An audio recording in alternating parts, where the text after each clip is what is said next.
गौरी पुत्र गणेश भगवान की जय। जय श्री कृष्णा। राधे राधे। बोली श्री लक्ष्मी नारायण भगवान की जय।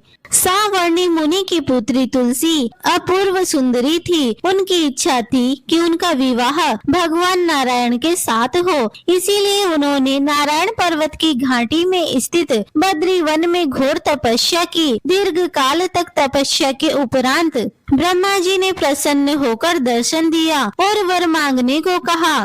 तुलसी जी ने कहा, सृष्टिकर्ता ब्रह्मदेव, आप अंतर्यामी हैं, सबके मन की बात जानते हैं, फिर भी मैं अपनी इच्छा आपको बताती हूँ। मैं चाहती हूँ कि भगवान श्री नारायण मुझे पति के रूप में मिले। ब्रह्मा जी ने कहा, तुम्हारा अभीष्ट हो। अपने पूर्व जन्म में किसी अपराध के कारण तुम्हें श्राप मिला है। इसी प्रकार भगवान श्री नारायण के एक पार्षद को भी दानव कुल में जन्म लेने का श्राप मिला है।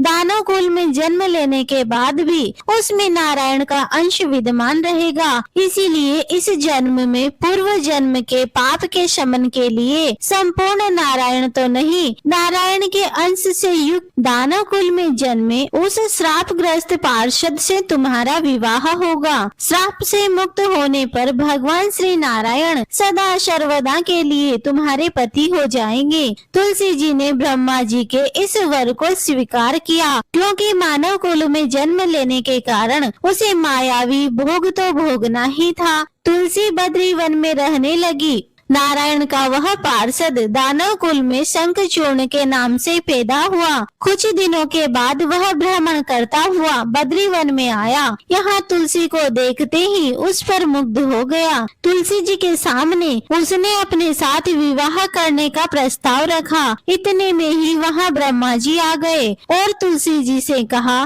तुलसी, शंखचूर्ण को देखो, कैसा देवोपम इसका स्वरूप है। दानव कुल में जन्म लेने के बाद भी लगता है जैसे इसके शरीर में नारायण का वास हो। तुम प्रस्ताव को सहर्ष स्वीकार कर लो। तुलसी को भी लगा कि उसकी तपस्या पूर्ण हो गई, उसे इच्छित फल मिला है। शंखचूर्ण के साथ उसका गंधर्व विवाह हो गया और शंखचूर्ण के साथ उसके महल में पत्नी बनकर आ गई। शंखचूर्ण ने अपनी परम सुंदरी सती साध्वी पत्नी तुलसी के साथ बहुत दिनों तक राज्य किया। उसने अपने राज्य का इतना विस्तार किया कि देवलोक तक उसके अधिकार में आ गया। स्वर्ग का सुख भोगने वाले देवताओं की दशा भिखारियों सी हो गई। शंखचूर्ण किसी को कष्ट नहीं देता था, पर अधिकार और राज्य छीने जाने से सारे देवता मिलकर ब्रह्मा, विष्णु और शिव जी की सभा में गए तथा अपनी विपत्ति सुनाई। ब्रह्मा जी ने कहा, तुलसी परम साध्वी है, उनका विवाह शंखचूर्ण से मैंने ही कराया था।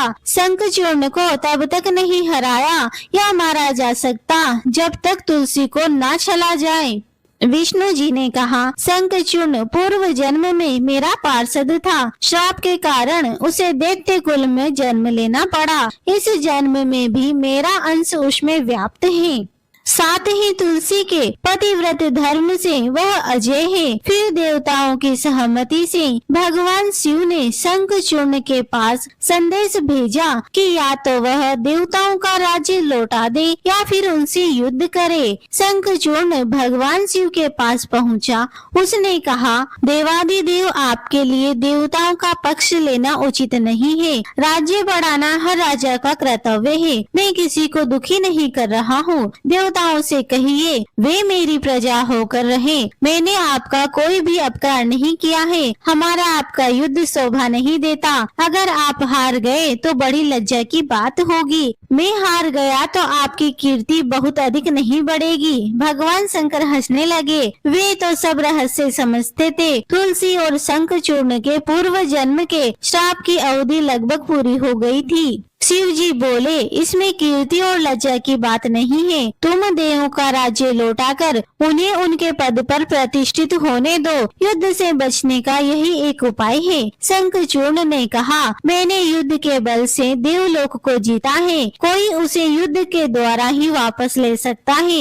यह मेरा अंतिम उत्तर है। अब मैं जा रहा हूँ। ऐसा कहकर शंखचूर्ण चला गया। उसने अपनी पत्नी तुलसी को सारी बात बताई और कहा, कर्म भोग सब काल सूत्र में बंधा है। जीवन में हर्ष, शोक, भय, सुख, दुख, मंगल, अमंगल काल के अधीन है। हम तो केवल निमित्त मात्र हैं। संभव है भगवान शिव देवों का पक्ष लेकर मुझसे युद्ध करें। तुम चिंता मत करना, तुम्हारा सती तेज मेरी रक्षा करेगा।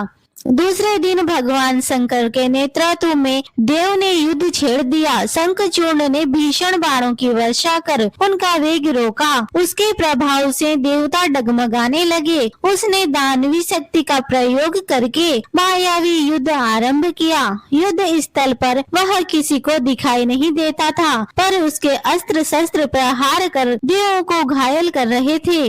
देवगण अपने अस्त्र चलाएं तो किस पर चलाएं, क्योंकि कोई शत्रु सामने था ही नहीं। कई दिनों तक इस तरह का भयंकर युद्ध चला। शंखचूर्ण पराजित नहीं हुआ। तब शिव जी ने विष्णु जी से कहा कि हे विष्णु जी, कुछ उपाय करो, अन्यथा मेरा तो सारा यश मिट्टी में मिल जाएगा। भगवान विष्णु ने सोचा, बल से तो शंखचूर्ण को हराया नहीं जा सकता, इसीलिए छल का सहारा लेना होगा। उन्होंने तुरंत अपना स्वरूप शंखचूर्ण के जैसा बनाया और अस्त्र शस्त्र से सुसज्जित हो तुलसी के पास गए। बोले, हे प्रिय, मैं युद्ध जीत गया हूँ। सारे देवता भगवान शंकर समेत हार गए हैं। इस खुशी में आओ, मैं तुम्हें अंग से लगा लूं। पति को प्रत्यक्ष खड़ा देख तथा विजय का समाचार सुन वह दौड़कर मायावी शंखचूर्ण के गले से लिपट गई। इस प्रकार पति पत्नी दोनों ने आलिंगन हो खूब खुशी मनाई। पर पुरुष के साथ इस प्रकार के व्यवहार से उसका सती तेज नष्ट हो गया। उसका सती तेज जो शंखचूर्ण के कवच के रूप में उसकी रक्षा कर रहा था, वह कवच नष्ट हो गया।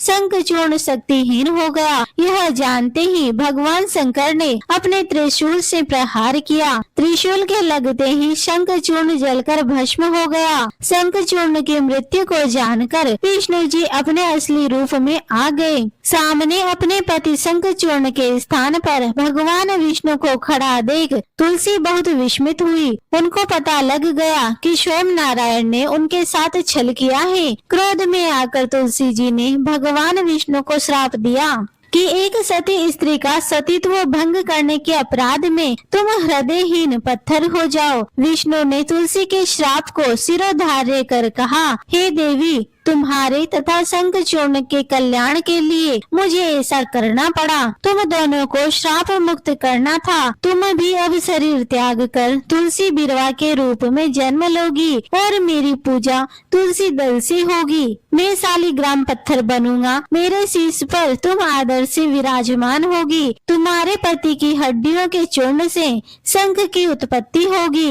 उस शंख की ध्वनि से देवताओं तथा मेरी पूजा आराधना हुआ करेगी। जहाँ शंख ध्वनि होगी वहाँ मंगल में मैं विराजमान रहूंगा। तुमने पूर्व जन्म में बद्रीवन में मुझे पाने के लिए बड़ी तपस्या की थी। अब अगले जन्म में मैं नारायण प्रस्तर के रूप में बद्रीनाथ वन में स्थापित होऊंगा और मेरी पूजा अर्चना फल फूल से ना होकर तुम्हारे तुलसी दल से होगी। मेरे शीश पर विराजमान होकर तुम मुझसे भी ऊंचा पद प्राप्त करोगी। बोलिए श्री तुलसी शालिग्राम भगवान की जय। बोलिए श्री बद्रीनाथ भगवान की जय।